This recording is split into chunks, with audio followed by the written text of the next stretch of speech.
Hey, this is Matt Cain with the San Francisco Giants, and you guys are listening to TortureCast.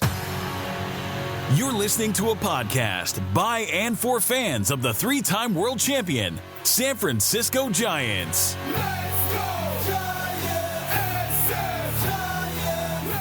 With hosts Chad King and Eric Nathanson. This is TortureCast.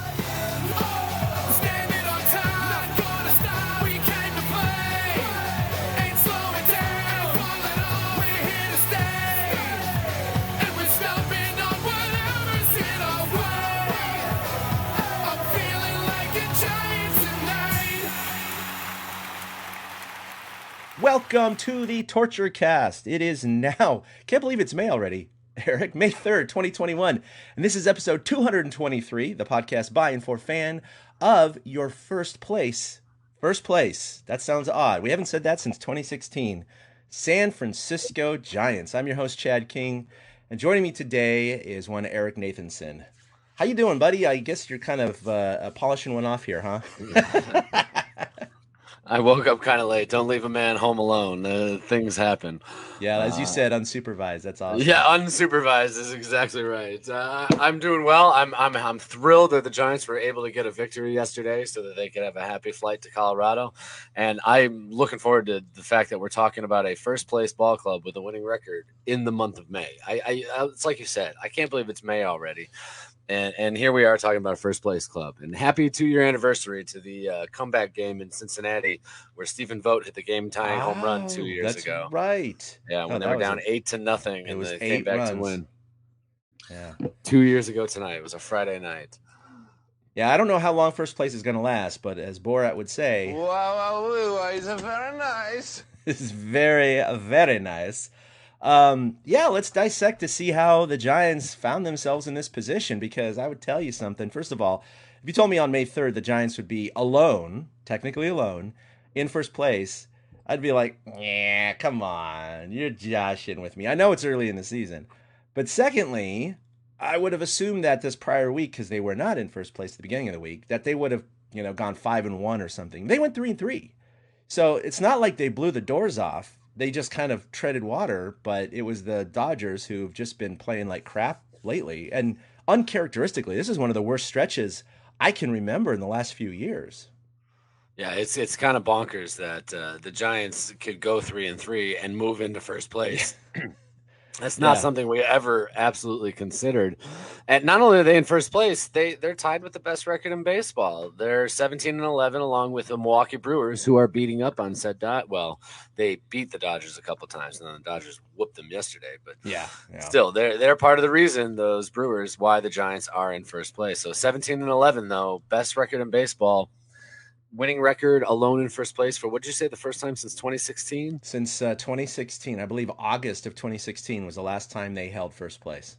I mean, that's crazy. Yeah, that makes sense. And it's really, we're a whole month into the season, so we're at the point where we can start being like, well, maybe it's not a fluke. Maybe the Giants are good. And we'll get to talk about that today. It's not like the Tigers are holding first place and then they plummeted, or the Rockies or some of the really crappy teams. The Pirates, or the Pirates or something like that. Yeah, so let's go ahead and review the standings. As you just said, the Giants are 17-11, tied with the Brewers for the best record in the National League. They're just behind Kansas City by percentage points, who are 16-10. Kansas City, another team you wouldn't have expected right now. I'm sure if they have a fan podcast, they're saying the similar things to what we are right now. The Dodgers, of course, closely behind it, a half game back. The Padres did gain a game on the Giants over the last series, but they're 1.5 back at 16-13. The resurgent Diamondbacks, they're playing very well right now. They're only 2 games back. So that's 4 teams all within 2 games. And then, of course, the Rockies bring up the behind at 7 games back at 10-18. So we all knew that the West was going to be a really good division this year. But so far, 4 out of the 5 teams are above 500 and all within 2 games. So, I mean, technically you could say it's anyone's race right now, and there's plenty of baseball left, obviously. But this is surprising. I got to say, this is surprising the way they stand right now. And thank God the Dodgers are only 17-12. But you do expect them to go on one of those streaks again like they did at the beginning of the season where they were like 12-2 or whatever. That's going to come. And hopefully the Giants catch them when they're down like they are now, because they haven't even played the Dodgers, and they have to play them 19 times this year. Yeah, and playing San Diego 6 times already and being 3-3 against them and still holding first place makes it even stronger right now. But you're right, the Dodgers are going to go on their tear at some point. They're going to do what they do, and the Giants are not going to keep up their pace. It's funny, Brooks just pointed out second best run differential in the National League, but let's be honest, part of that is because of one of the games we're going to go over when they won. What was it? 12-0. Yeah, yep. Right. 12-0. They were like plus 10 in run differential before that game, and they skyrocketed after that game. But is it sustainable? I mean, we're going to see. We know the Dodgers cannot sustain losing. So, the Giants have their opportunity right now. The fact that they're splitting with San Diego is just the key. I mean, this weekend series, we're going to get into it in a minute, but this weekend series was just such a big series. And that's why I'm feeling so positive coming out of yesterday. One out of 3 is not bad. The way that they play this series, especially the way they handle the bullpen. And it gives me some sort of promise looking forward. I predicted 88 wins, but I didn't think the Giants would actually be on pace to get there. I thought that their hot month would come in July or August specifically because they have a ton of home games. They do. So, yeah. We got May coming up right now. They only have like 6 home games in the month of May. So this is going to be a tough part of their schedule. And they're really going to have to buckle down and go on the road and win some games. So I think this is the month that's really going to tell us whether or not the Giants are in this for real or if this is just some sort of mirage and they've played well to start the season. Exactly. So let's go ahead and dive into the 3-game series against Colorado at home that's wrapped up the homestand before they went on the road to San Diego. So I have a couple of the longer combined highlights only for this first game, which they won 12-0, and then the final game yesterday in which they won 7-1. And we'll talk about all the ones in between. But here you are, highlights for the 12-0 victory against the Rockies. Oh, here we go. DeSclafani, swing and a miss, and that's how this game gets started. Wow. DeSclafani, our one hitter, has established his fastball. And it's strike 3 call, and he knew it. Again, the same pitch that he got Tapia on was that two-seam fastball at 95. This one starts on the outside corner, then just snaps back in the strike zone.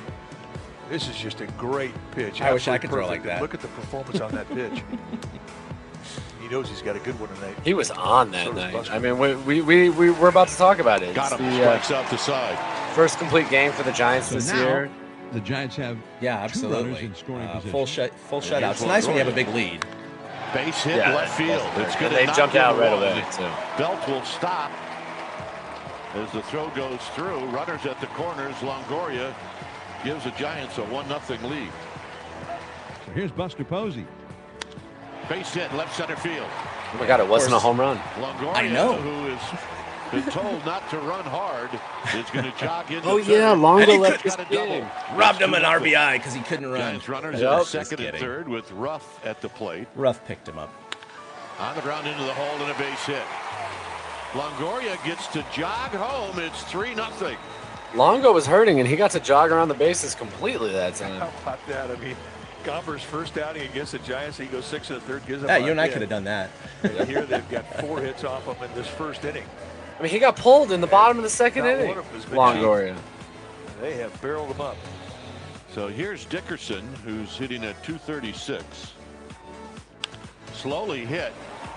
It's going to get a run in. It's 4-0. Put it in play. With a bat. And he did that in a 2-strike count. Slater at third, Flores at second, and here's Longoria, who knocked in the Giants. What's nice about this is there's so many highlights. Yes. And past Tapia.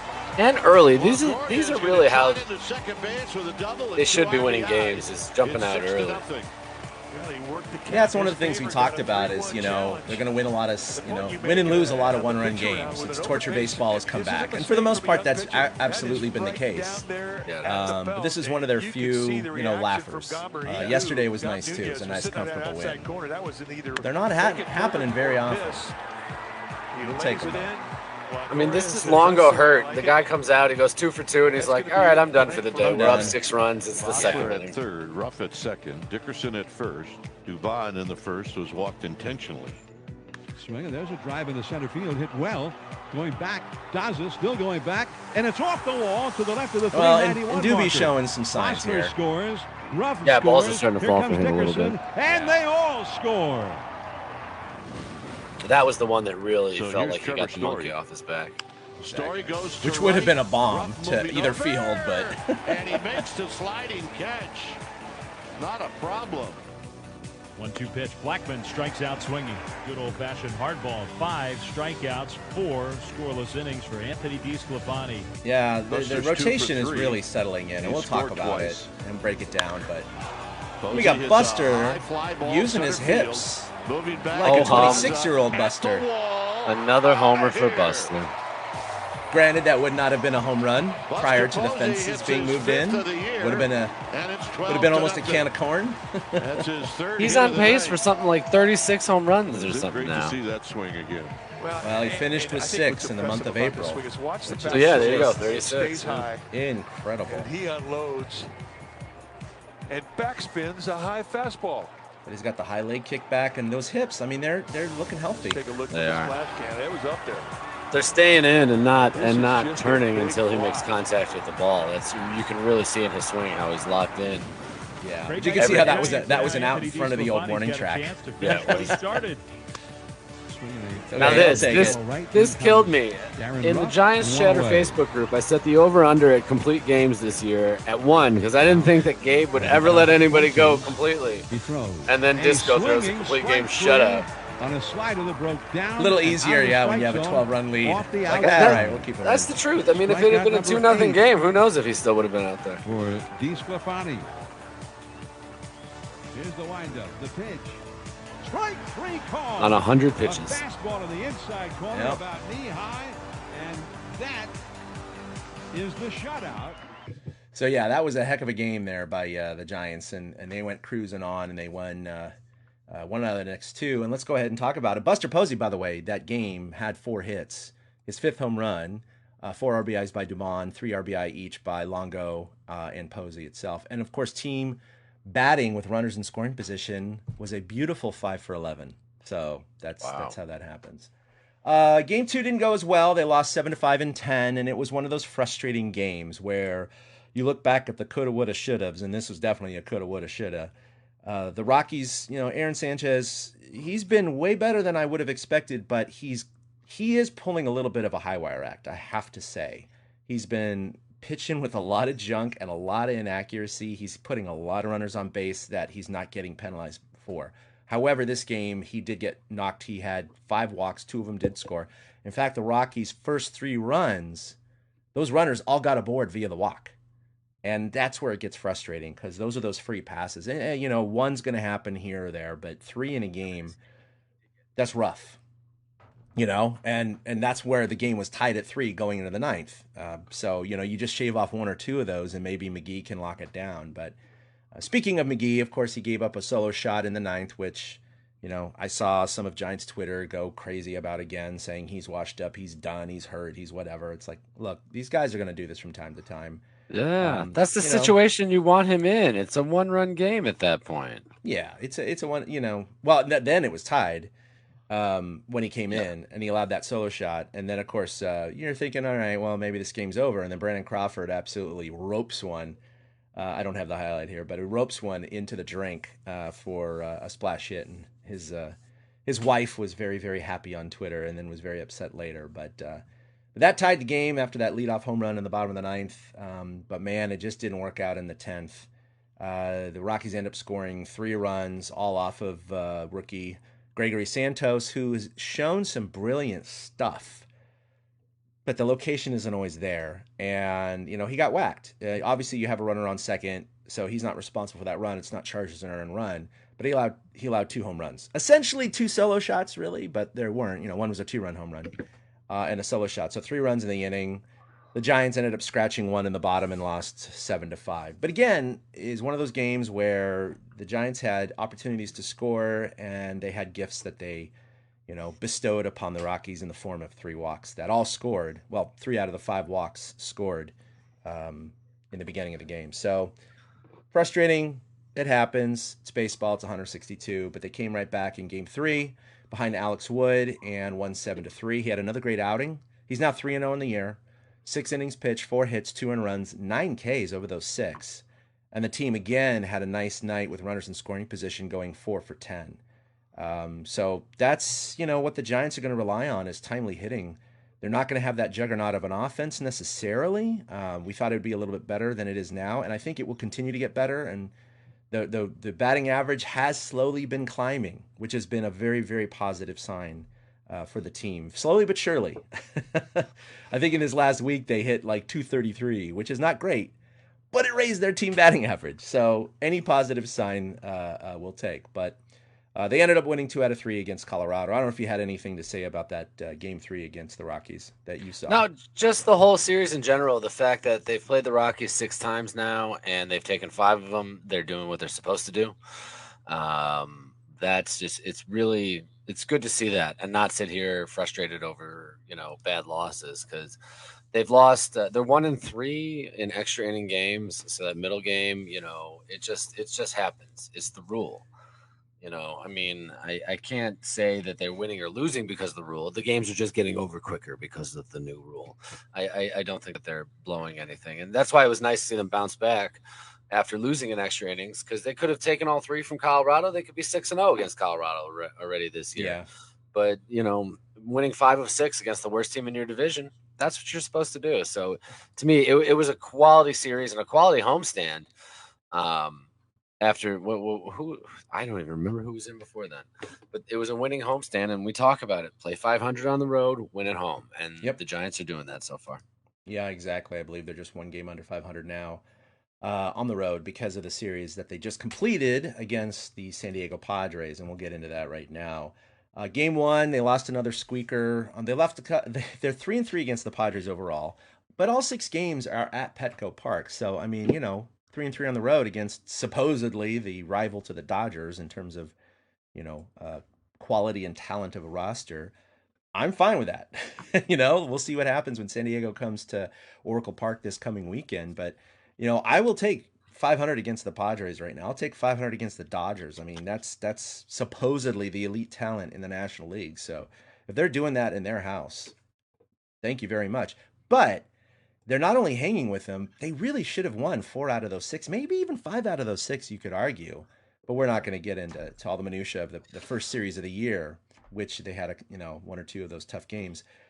Despite Posey leading off the game or leading off in the first inning with his 6th home run of the month, which leads the team, Yu Darvish did settle down and struck out 12 Giants in just 6 1/3 inning. So think about that. That's basically that's almost every other out it's even more than that, right? More than that, yeah. That's 19 outs, right? So he recorded 19 outs and 12 of 19 were strikeouts. So that's not getting it done. Obviously, Yu Darvish is a good starter. He's been great.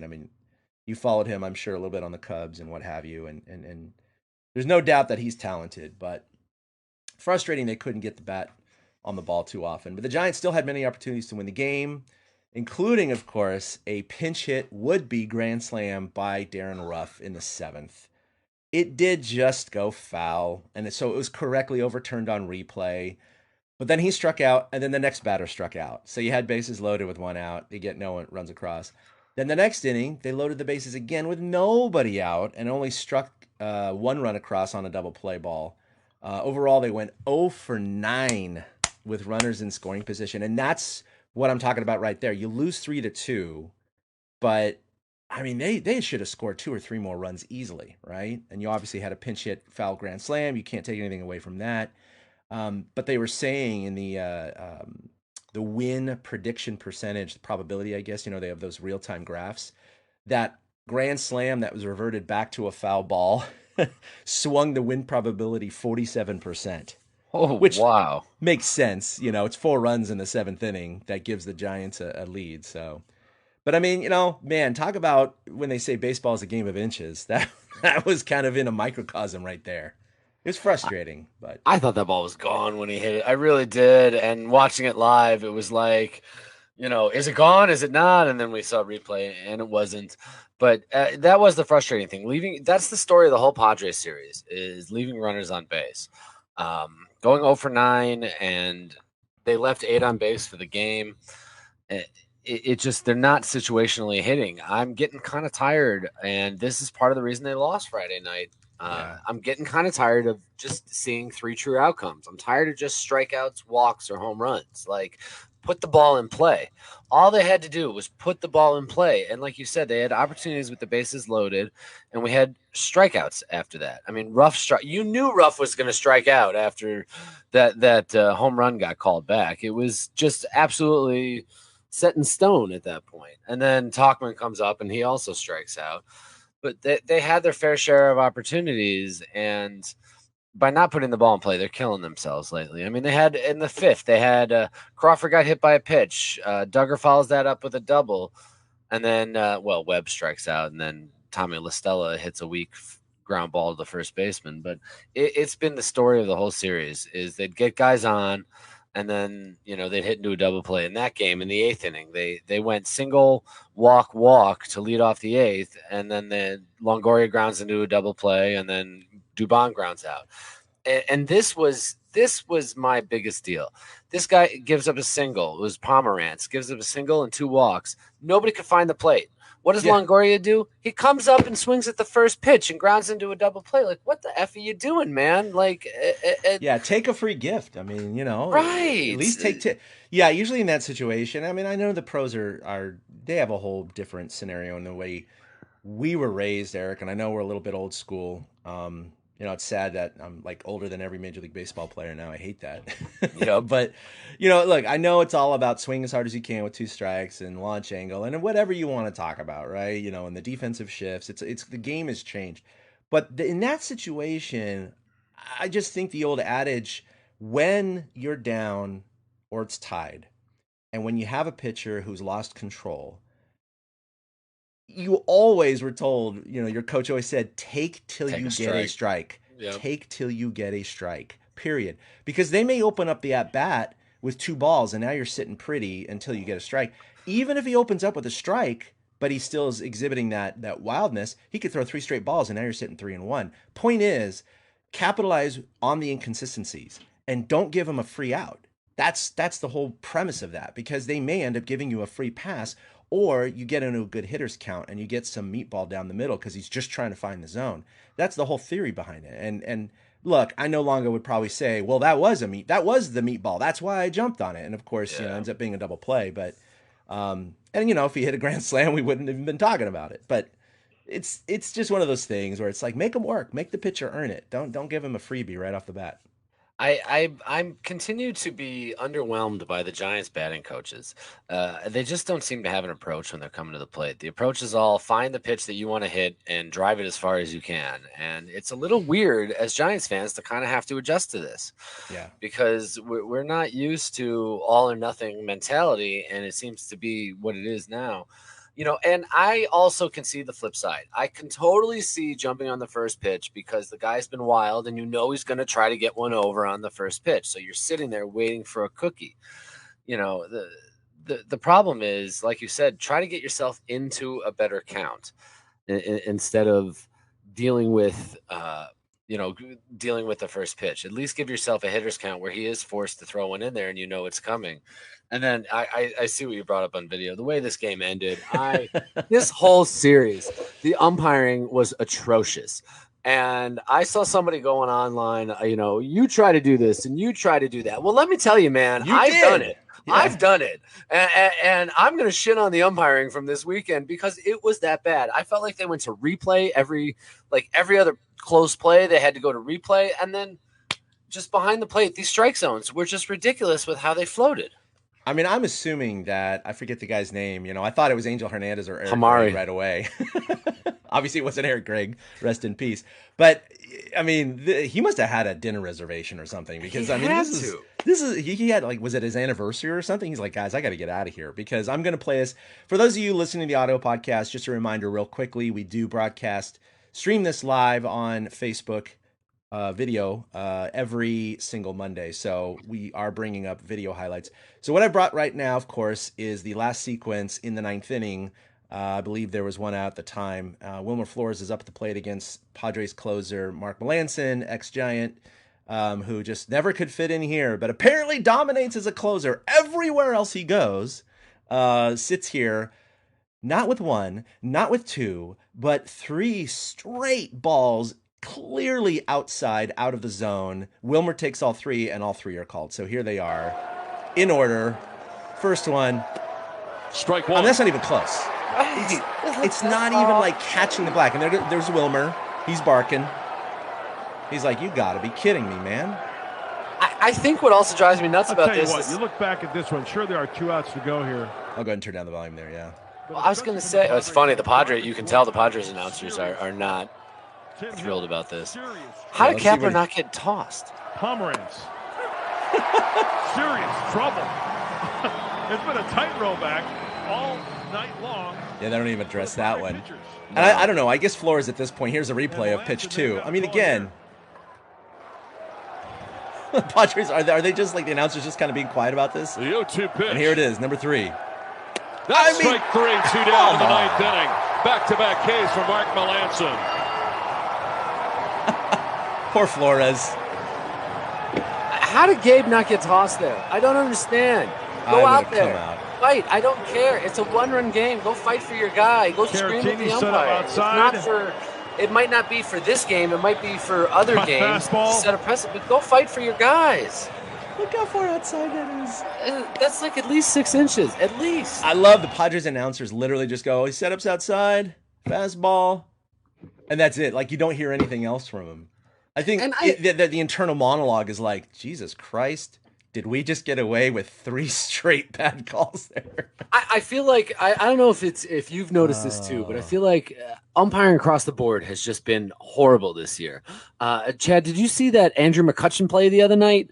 You know what? I saw the hubbub about it, and I forgot to go look at the highlight. I honestly did not. Oh my God! They ruled him out of the baseline, and the guy never went out of the baseline.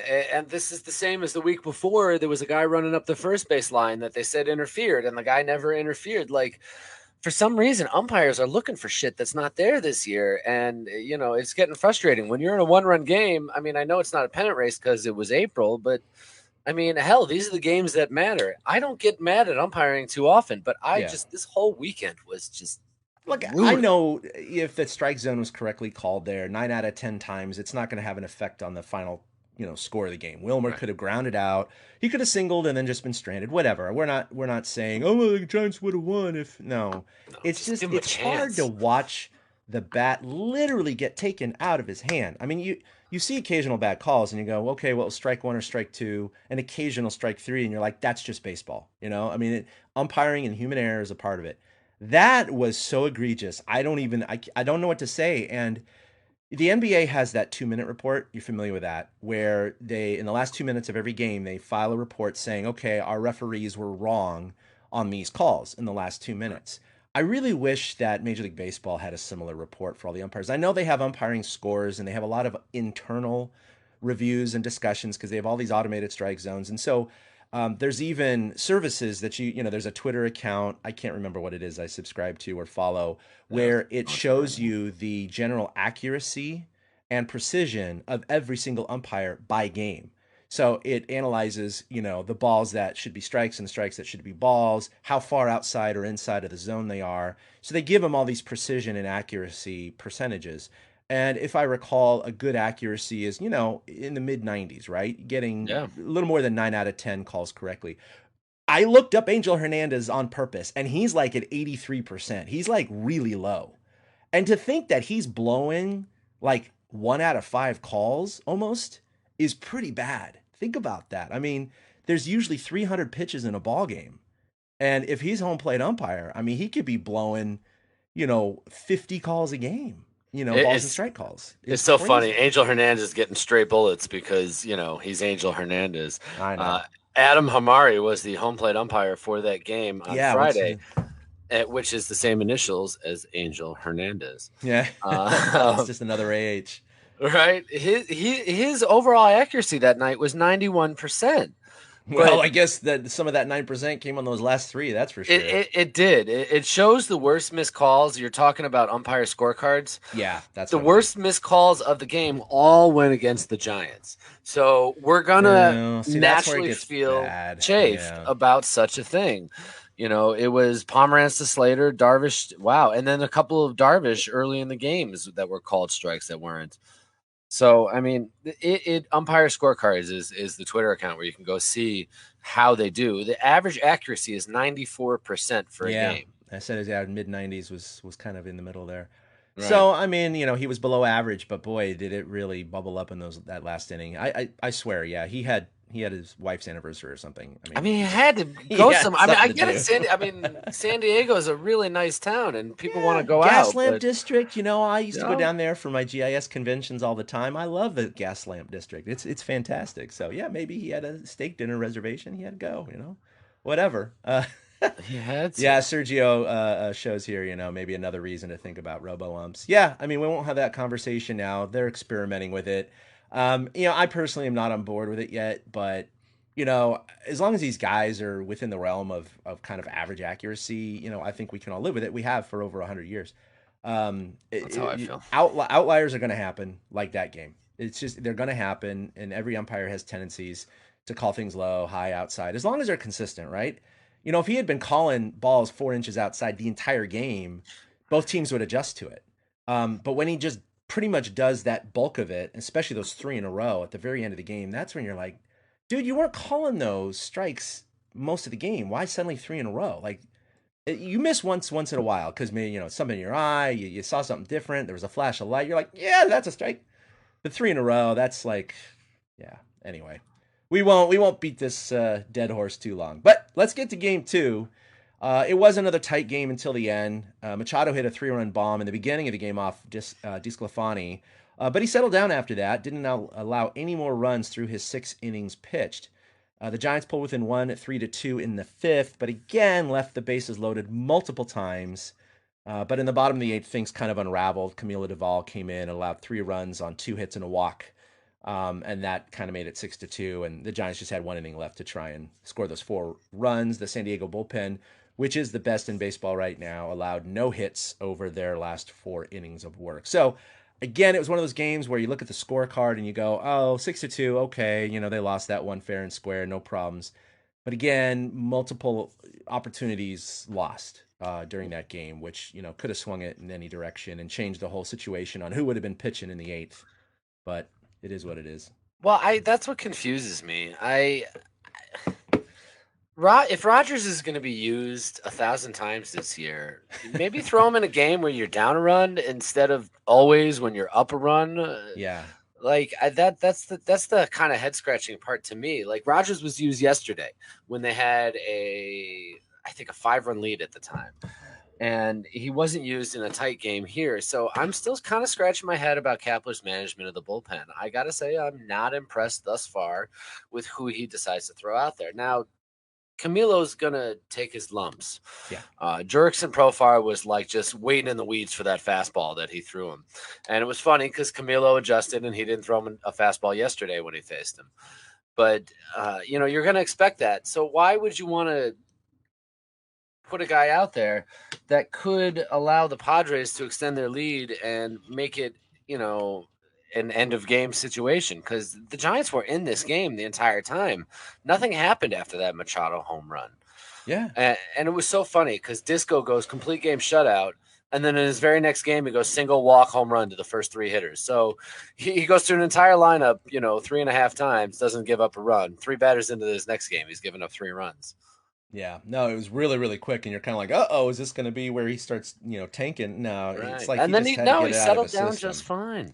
Yeah, that's 3 runs over his last, you know, 15 innings. That's plenty fine for us. No I'm worries. Probably nitpicking with Kapler in the bullpen at this point. You know what I mean? Like, I understand he's got to give guys like Duvall a shot in situations like that because, you know, this bullpen is not as solid as we once thought it was. Yeah, no, it's definitely showing some signs of wear and tear and, you know, some other issues, and we'll get into some of the numbers in a bit. So anyway, the problem was that they lost those first 2 games, and now you're thinking, oh crap, the difference between losing 2 out of 3 in a sweep is pretty large, right? They sweep you, they gain 3 games on the Giants. They take 2 out of 3, they only gain 1 game on the Giants. So it was really imperative. I mean, it's hard to call games must win in April and May. Yeah. But with a team like the Padres expected to do so well this year, it really did feel like a must win. Like they needed to come out and just, put the Band-Aid on and say, okay, we'll take our lumps, lose 2 out of 3. No problems. They gained 1 game on us, but overall we're 3-3 and no games lost, right? We're even Steven with them. And that's what happened. The Giants came right out and had a pretty smooth game. And so this is the other set of highlights I'll play to bookend the highlights as well. So let me go ahead and bring that up. It's time to highlight the new guy. Highlight the new guy. I know. We got to talk about one Mike Tauchman. So here we go. Highlights from yesterday's 7-1 victory. On the mound for the Padres, Joe Musgrove. 28-year-old making his 6th start, and among Major League pitchers, Joe ranks 2nd in opponent batting average at 137. And that's why it was so good. I mean, Musgrove has obviously had the no-hitter this year. Almost perfect game. But yeah, 131 batting average. That's insane. So that's why I wasn't so sure about this game. It was like, oh boy, if Musgrove is on, it's going to have a tough And then Profar makes a play like that. I mean, that was an unbelievable catch. The guy's diving towards the wall.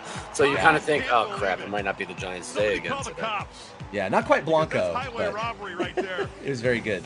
Right-hander Kevin Gausman, who has been spectacular this year. He's a 7-year veteran, 30 years old. One down here in the first inning brings up Fernando Tatis Jr. I don't care who you are. You have to respect that, what he did right there. Uh-huh.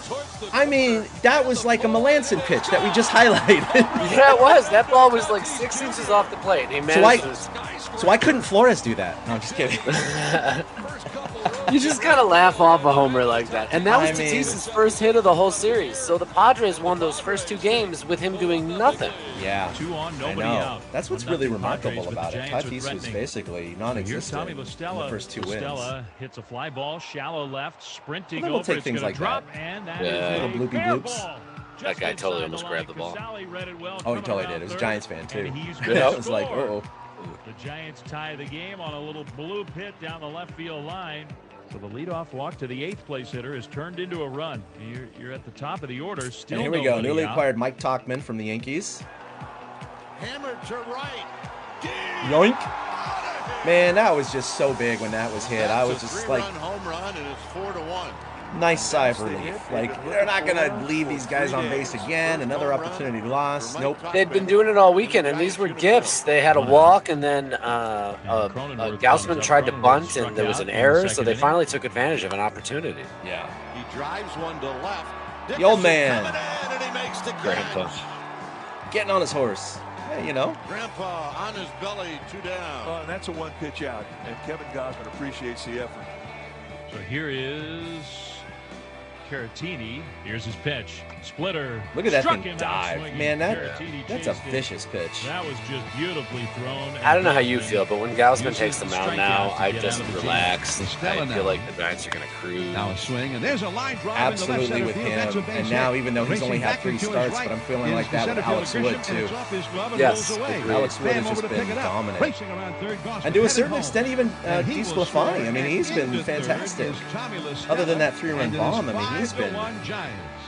It really is Logan Webb Stella and Aaron at third Sanchez. base. Even though Aaron Sanchez's Nobody out here stats, in the 5th well, inning. ERA, I should say, is still Flores good. now, the infield in. It is a little smoke and mirrors, I got to admit. Short, Tatis. Well, I mean, we'll see tonight with him. Yeah. In Colorado, by the way. Exactly. A little low worried about that. And this is where Listella, he just hit that triple.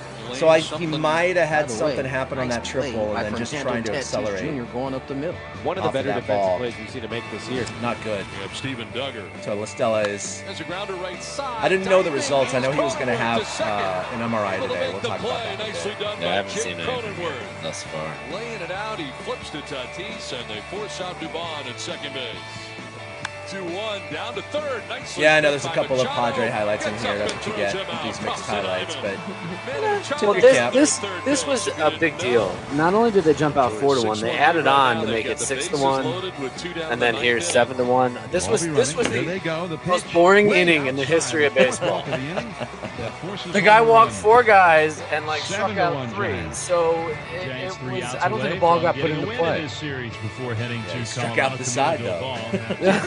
Where is it? It was the top of the 8th, top of the 9th, right? Walk, ground out, strikeout, walk, strikeout. And there you go. Nice 7-1 victory. Gosman with the win. 6 innings, 6 hits, 1 earned run, 6 Ks. Obviously, Tauchman had 4 RBI with his 3-run bomb and his bases loaded. The overall series. So pretty good stuff. The Giants escape out of San Diego, at least salvaging the final game of the series to avoid the sweep. And there it is. So that's the week in Giants baseball. They go 3-3, stay in first. Well, actually, I shouldn't stay in first place. They vaulted into first place. Thank you, Milwaukee. I guess. Yeah. Let's go ahead and talk about the trade. Mike Tauchman, of course, was traded from the Yankees to the Giants for Wandy Peralta, cash, and a player to be named later. So, hey, look, the one thing I think that is telling about this trade is he's a left-handed, athletic outfielder who can play all 3 positions. Who does that sound like that the Giants already had at the alternate site? Oh, wow, Lamont Wade Jr.? No, well, he's been injured, but Duggar. Oh, my God, that's right. And so Duggar could be the one getting edged out here. Even though Duggar's on the roster right now because of injuries, I know he was called up, so he did come up. But this trade happened before Duggar was called up, and I just find it almost telling, Farhan's finally getting to the point where, a lot of Giants fans have been. It's we keep thinking Duggar is the guy, but, he just seems to be a 4A kind of guy. And every time he gets his chance, either gets injured or he just isn't really showing what we think his potential may be. And I think this is a sign that Farhan is okay, we'll try another diamond in the rough. Here we go. He had one good season with the Yankees, where he had 13 bombs or whatever and hit 269. So let's try him out. Let's see what he can do. And, even though they're, again, both on the roster currently, I think they're going to give Tauchman an extended tryout here. And he made a hell of a catch out in center field, running to the wall, which I didn't have a highlight of. He's obviously got, a couple of good games for the Giants so far, his one big 3-run homer. So he was popular with Yankees fans. He really was. I kind of went into their chat boards, and some of them were like, well, he overextended his stay and he just couldn't quite push through to similar to maybe Duggar, the way we feel about him. But Duggar never came up and hit 13 home runs in a season for the Giants. So I think there's maybe more potential in Tauchman to fill that role. So we'll see how it develops. But I mean, so far the signs are encouraging from him because Duggar who's been sticking around for the better part of 4 years now. I just don't know if he's ever going to break through. Tauchman just seems more refined. Yeah, he looks really comfortable and like a season. Comfortable and like he belongs out there. That's the body language I read too. Yeah. I so far I've enjoyed watching. This was a really good move by Farhan. If it's going to cost Peralta and a player to be named later at some point, but yeah. I don't think that's going to be that big of an issue. I think that was a smart trade by Farhan. He's always going to find these guys. And if Tauchman can contribute for a week, a month, the entire year, then they're going to keep him up on that roster. And yeah. He is a refreshing bat at this point. I agree with you, Sergio. It's good to see his approach seems to be similar to what the Giants are looking for. He works the count. He'll find his pitch. And so I didn't know much about Tauchman. I'd heard his name before, but I didn't know anything about him before the Giants got him. But, I mean, that's to be expected. The Giants are probably going to go through 60 to 70 players again this year. So we got to get used to new faces churning through the roster.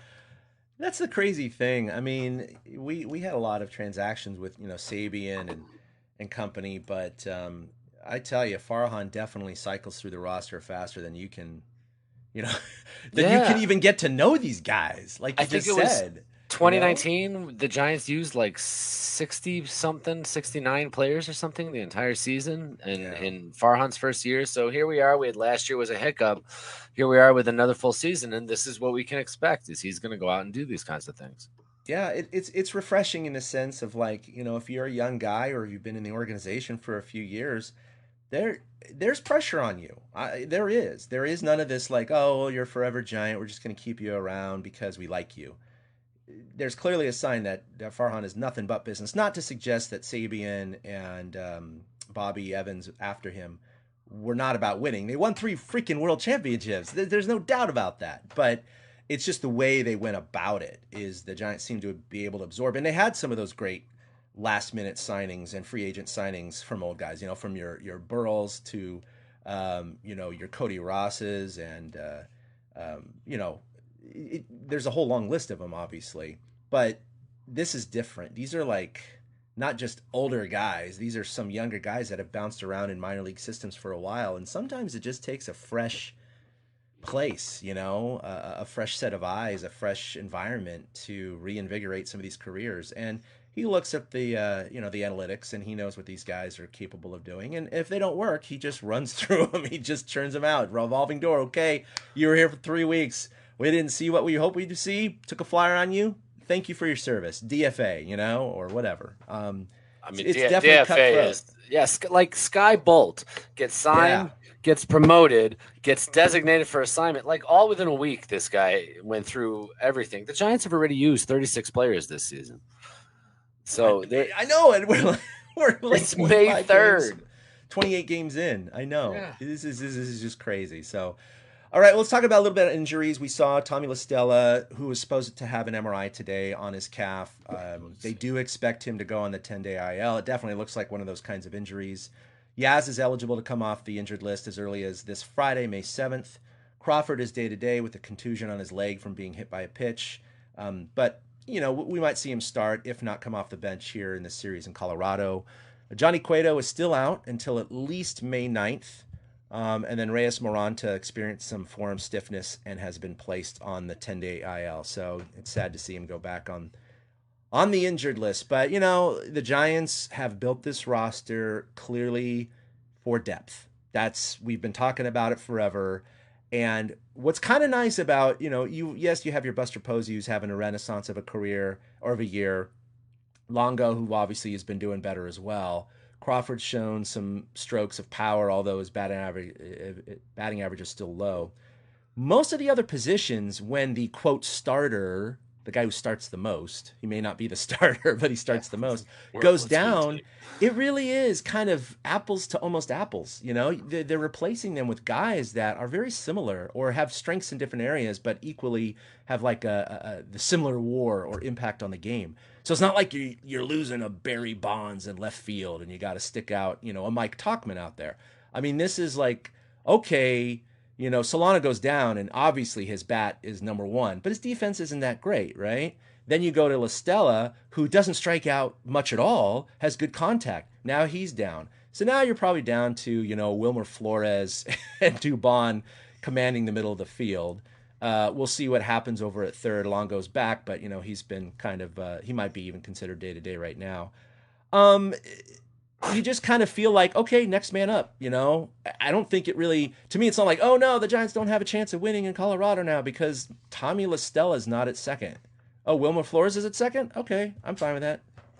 I mean, this goes back to what we talked about leading up to the season, depth. Yep. And, they're going to run out of it soon if these guys keep getting injured. But at the moment... there is a limit. I agree. Yeah. There's a limit. But you're totally right. It's, it's replacement levels right next, it's a platoon team. That's what the Giants are. They are a platoon team. And... Kapler always tries to play the matchups anyways, so people are cycling through and getting their at-bats, and it is the next man up mentality. Vossler's got to be coming back after LaStella's injury because Doobie's going to have to play second a little bit. Yeah, I think Vossler might be called up, exactly.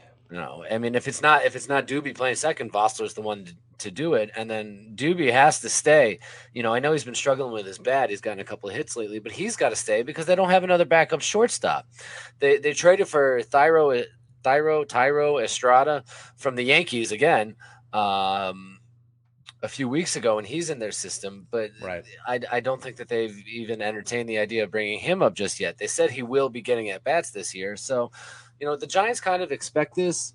It sucks that it happens, especially LaStella seemed to be finally hitting the ball a little bit better. Yeah. Every time one of these guys starts getting going, an injury happens. Solano was hitting 300 at the time he went down. We just got to kind of hope that Posey stays around. Posey's hitting like 359 or some crap. He's 359 right now. Unfortunately, he has not met the minimum plate appearance requirement for qualifications for batting average. He's very close, but he would be number 2 in the National League right now if he qualified. So, but he's a little shy of that. We'll talk about transactions. Some of them we just mentioned, but back on the April 27th is when they traded for Tauchman. The 28th, they placed Yaz on the 10-day IL. Let's see. On the 28th, they called up Sam Selman, and they optioned Gregory Santos, back down. He's one of those guys. I was listening to Gabe Kapler, and they really do like his stuff, but he said he had to have a discussion with Santos, and Santos understood. Like, look, kid, you got some good stuff. It's not that we don't believe in you, but just work on your reps down there. We need you to work on your reps down there. You can't, work on them up here and get trashed, right? We believe in you. You'll be back up. Don't worry about it. They optioned, like you said, Sky Bolt to the alternate training site. Then they DFA'd him right after that. On the 30th, just a few days ago, they recalled Steven Duggar from the alternate site, and they also selected the contract of right-handed relief pitcher Zach Little from the alternate site. And then on the same day, April 30th, they optioned Vosler back down to the alternate site. Now, Zach Little is interesting. He doesn't have a very large resume. He pitched with the Twins.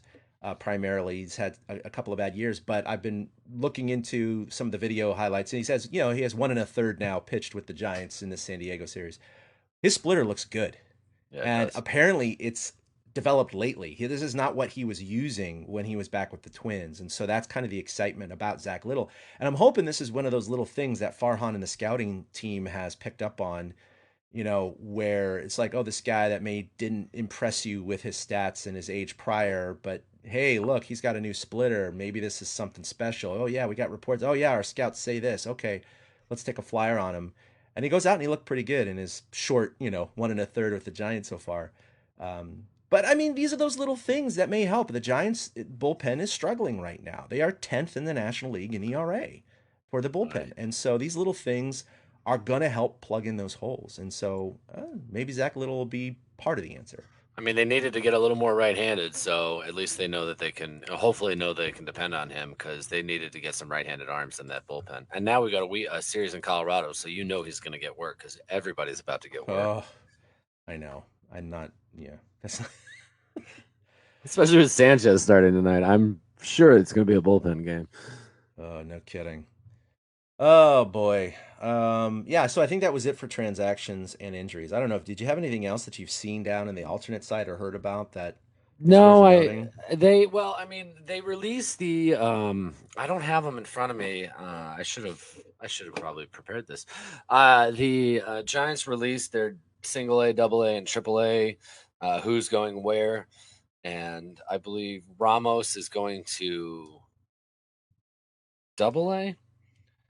He's not going to the AAA like I thought he was, and hopeful to see him here. Yeah. But the Giants did release their minor league affiliates, because the games are going to get started soon. Yep. So if you want to check out who went where, you can definitely find that out there. There's no big surprises other than, I thought Ramos would go higher in their farm system. But other than that, they set the rosters, but I think we both know that it doesn't matter. We got guys like Santos, who was pitching in single A 2 years ago, now pitching for the big league ball club. So the Giants are going to throw whoever they can at the wall and see what sticks at this point. Yeah, I know. I don't have the San Jose Giants roster in front of me, but I'm going to bring it up here on MILB.com. So, number one prospect, Marco Luciano. Yep. He's going to be playing in San Jose, which is about 30 minutes north of where I'm sitting right now. So I'm really going to try and make my way up there to go see a game before he might get called up to to Richmond or higher. So that's going to be a lot of fun. But they also have, Luis Matos and Kyle Harrison and a few others. So, but, number one, of course, is Luciano, and I'm really excited to potentially go look at him. Being so close to San Jose, it's been nice to occasionally go up there in years past when I used to go to a lot of games. I mean, I did see Buster Posey and Bumgarner and Pablo and others. At the time, you didn't really know. You're like, oh, this is a hot prospect. And I remember the 2 games I saw Pablo, he was a catcher. He was the starting catcher. So, I mean, that's what he was groomed to be and drafted to be originally. But it's fun to kind of look back on those years and go, man, I used to watch these guys, these Giants Hall of Famers in a way and heroes back when they were in San Jose. And it's like, wait, when's the beer batter inning? That's all I was caring about. But, maybe Luciano is one of those guys where if I get to go see him, take some pictures and just kind of remember the day, who knows? Maybe in 4 or 5 years, it'll be like, holy crap. I remember seeing him down in San Jose. Supposedly he'll be one of those guys. So yeah, that's going to be good. All right. It is time for the good, the bad, and the ugly.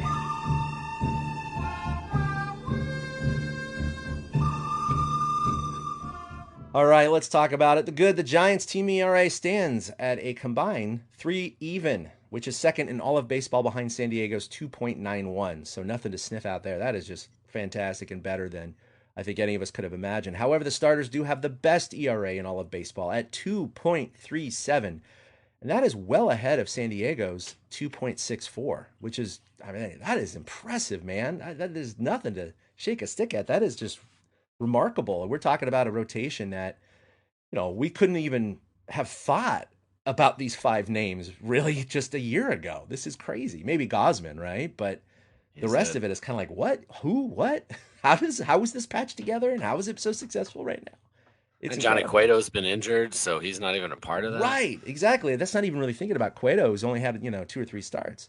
Posey this week was 10 for 17, a hot 588 Little League batting average. That's incredible, right?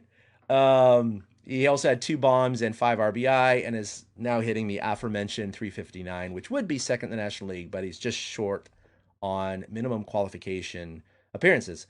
The bad, over the last 6 games, the Giants have not been hitting the ball as well as we had hoped. Belt is now 4 for 20, his last 23. That's a 174 clip.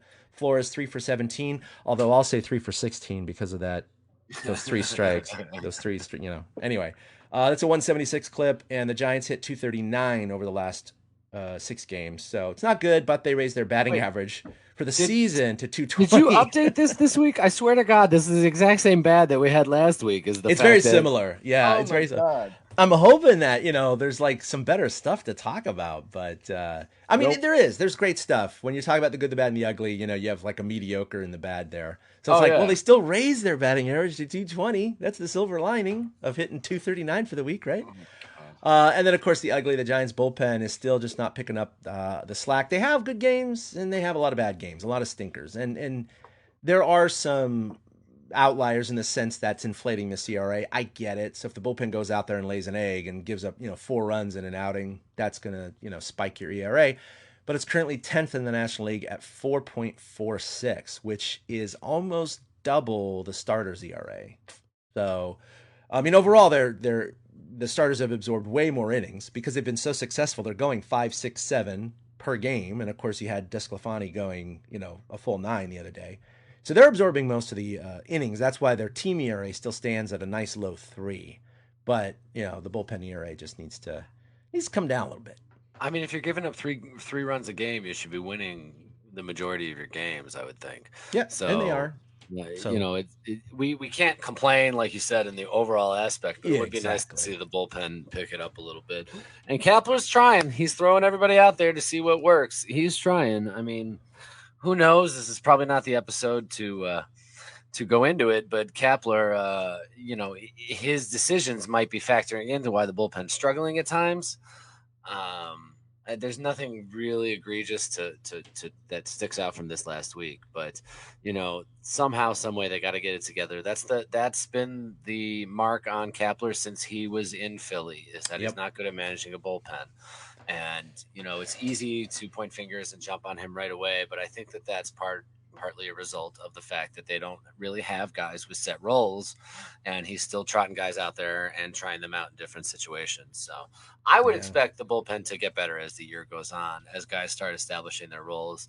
I know my buddy Doug mentioned to me, he said that the bullpen will probably look really good by June because Kapler will have figured out who is what and stuff like that. So we got to hope that the Giants at least, see who fits in the roles, because they're not going to be throwing rookies out there in 1-run games every day. I mean, everybody's going to start finally getting their reps in. So, I don't want to point the finger at Kapler, but you do have to wonder how much goes into it. But I mean, what can you do if they're not coming through? They're not doing their job. And so thank God the starters are.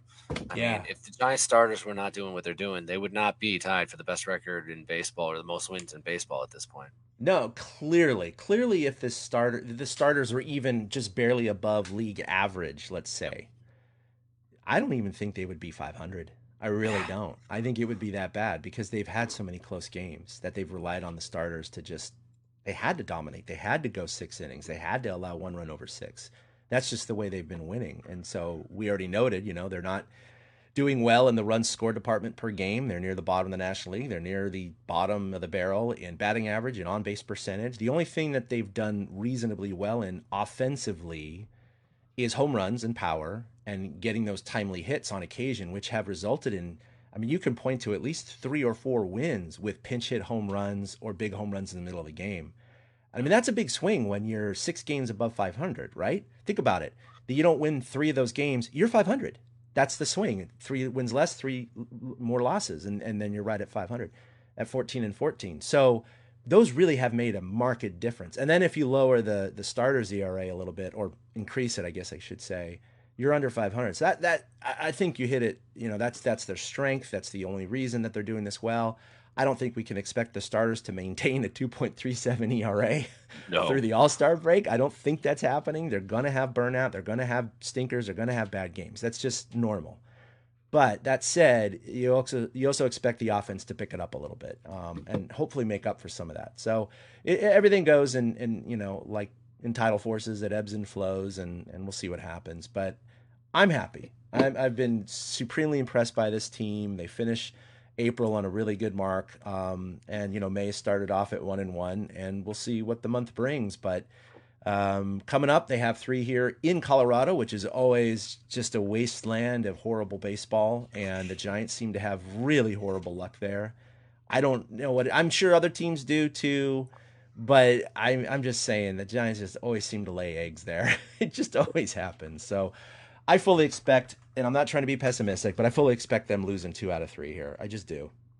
Yeah, that's fair. I can see them winning 2 out of 3, though. I'm really, with the way the offense sometimes hums, that's the thing, is the offense is hit or miss because they've relied on the home run so much. Yeah. So I'm hoping guys like Dickerson and Belt, fall into that old Coors Field. But this is the week of teams that I'm sick of. We're seeing Colorado for 3 and then San Diego for 3. Like, enough. Like, can we play the Dodgers? Can we see, the Nationals? So this will be 9 games after they're done, right? Both. The next 6. So 9 games for each team. That's half the season versus each team, because there's 18 against each opponent from the West. So they're going to be halfway done with the Rockies and the Padres at the end of this week. A week into May. That's insane. And I don't like that unbalanced part of the schedule. I like the unbalanced schedule where the divisions play each other more. I like that because it helps determine the true winner of the division more than if you evened it across the board, which they used to do, remember, for a period of time. They went from unbalanced back to a balanced schedule, which I hated, and then now they've gone back to an unbalanced, which I do prefer because it does give you a better, measure of the true champion of each division. Well, get this. They're not going to see San Diego again until September 13th after this weekend. So how are they crushing in 9 games at the end of September? It's 4 in mid-September at home, 3 at San Diego, and then 3 at home again to end the season.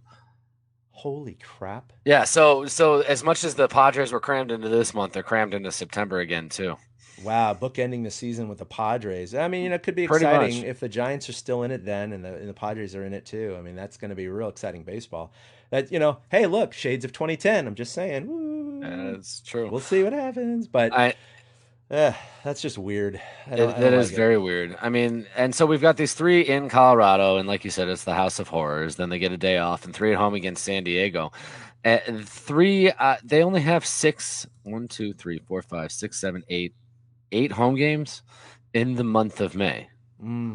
Ooh, so yeah, I didn't realize that. So if you're looking for the Giants to sustain this start, it's probably not going to happen this month. Like, I really feel like we're going to be talking about a third place ball club by the end of the month. And that's a shame because it's tough to sustain when you're on the road so much. But, if you're going 500 on the road, things are going to even out a little bit. Yeah. Excuse me. And the Giants are going to fall back to earth. So I'm very anxious to see what happens this month and to see what the Giants do because, if there is any sustainability in this start, this is the month that we're going to see it. Yeah, I hope so. By the way, at the top of the show, I did not mention Willie Dills Gregory, of course, founder of TortureCast. He was planning to join us. In fact, he put out a tweet last Thursday. Oh, yeah. And he said, quote, "Yo, if the Giants are still in first place, at TortureCast is going to be real fun come Monday." So I retweeted that last night from the account. Guess what? It is. He was real excited. And it's fun. Hey, everyone. Enjoy it while it lasts, like Eric said. May could be a tough month. I know typically we'll see the June swoon, but I gotta say this is fun. This team is more fun than I thought it would be. To be honest, it's performing better than I thought it would be. And if they do come back to earth and kind of float around 500 for the rest of the year, hey, 500 was a big goal for me personally. Right. Not necessarily playoffs I think are a couple years out. But you never know. I mean, aside from the Dodgers, who we fully expect to win their 9th division in a row, which I know they've come back a little to earth, they'll skyrocket again. Padres are the wild child. We really don't know what's going to happen with them because the 60-game season last year, it's kind of hard to tell. But we'll see what happens, and maybe the Giants will just blow our socks off and hit your 88 games and at least compete for a wild card spot. You never know.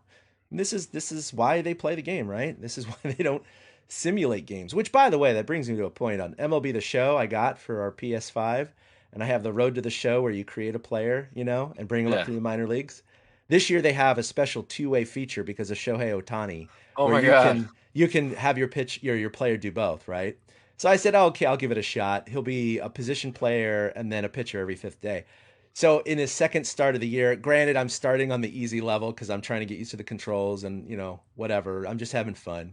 I had a perfect game through 8, and then I got pulled. Oh my God! the auto manager pulled me. You were on a pitch count. I was on a pitch count apparently. I was mad. I was like at 88 pitchers or something. I was like, "What are you doing? I have a perfect game." That's hilarious. Anyway, it was funny. Yeah. So, I mean, the Giants have been surprising. So enjoy the ride while it lasts. We'll see if the House of Horrors comes true, or maybe the Giants will smack the ball around a little bit at Coors Field, which they have done on occasion. Maybe who knows? They could score 30 runs the next 3 days. Absolutely, that'll be good. All right, well, Willie couldn't join us today from that aforementioned tweet. He had some personal stuff going on, but that'll do it for episode 223 of the TortureCast. You can follow us collectively at TortureCast on Twitter, like us on Facebook, where we also stream this podcast usually every Monday at about 12:15 Pacific time at torturecast.com or facebook.com/TortureCast. You can follow us individually at ChadK21 for myself, at 2OutHits with the number 2 for Eric, and at Willie Dills for Willie Dills Gregory.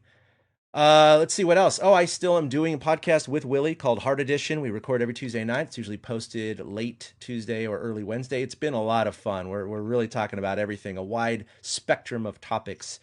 We joke it's a baseball podcast because we always end up pontificating about baseball. There's 3 of us that are major baseball nerds on that show, so we end up talking about half the show about baseball in general. But we talk news, politics, science, video games, sports. It's actually a lot of fun. Wide-ranging topics. Usually go about 2 hours, so put us on double speed maybe if you don't have time. But check us out at Hard Edition Pod or Podbean. hearteditionpod.com. Eric, you got anything else going on? Just join the Giants Chatter group on Facebook. Go to Facebook, search Giants Chatter, and join the group. We have a lot of fun with game day threads. I've even seen Willie Dills dip into the game day thread now and again. So I think that's fun because I know he loves his Reddit. So we definitely have some fun stuff going, and there's always, good discussions going on in there. And if you want Giants baseball news, because we are not a news breaking podcast, but if you want news that's broken, it's always going to come through the Giants Chatter group. Literally everything comes through that group. So, do that. And then, like you said, follow us on TortureCast, like us on Facebook, all that jazz. I will say it is impressive that I know you have a team of admins, so it's a team of guys kind of running Giants Chatter. But, the thread is usually good. I'm usually pop in every once in a while just to see what you guys are saying. I don't always comment.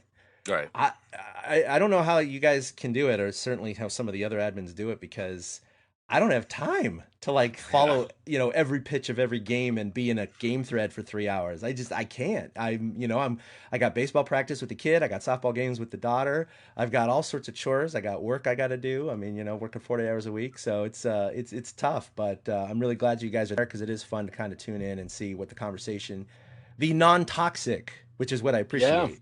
Conversation is all about, because you go to the other chat boards and game threads and Reddit and other places, and it's just a hellhole. It's just a minefield, and it's not fun because all you get are people bitching and whining about everything. And at least this group is kind of not authenticated people, but people who you have to be approved to get into the chat. But if you start going off the rails, you're going to get removed, or at least your post are get removed, and you're going to get warned. It's already happened. So it keeps it good. It keeps it good and relatively on topic. Oh yeah, I'm frustrated with this, but talk it out. Not like, get rid of him, he sucks. There's none of that, which is great.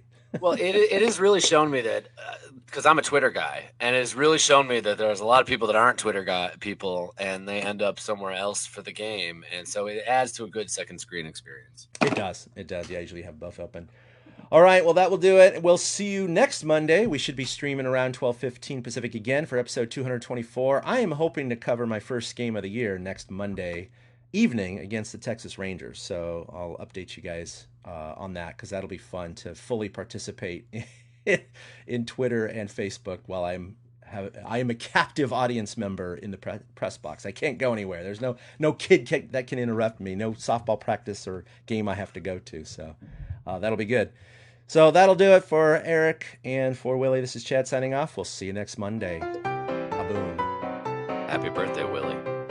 A big thank you to everybody for listening to the TortureCast, the podcast by and for fans of the San Francisco Giants.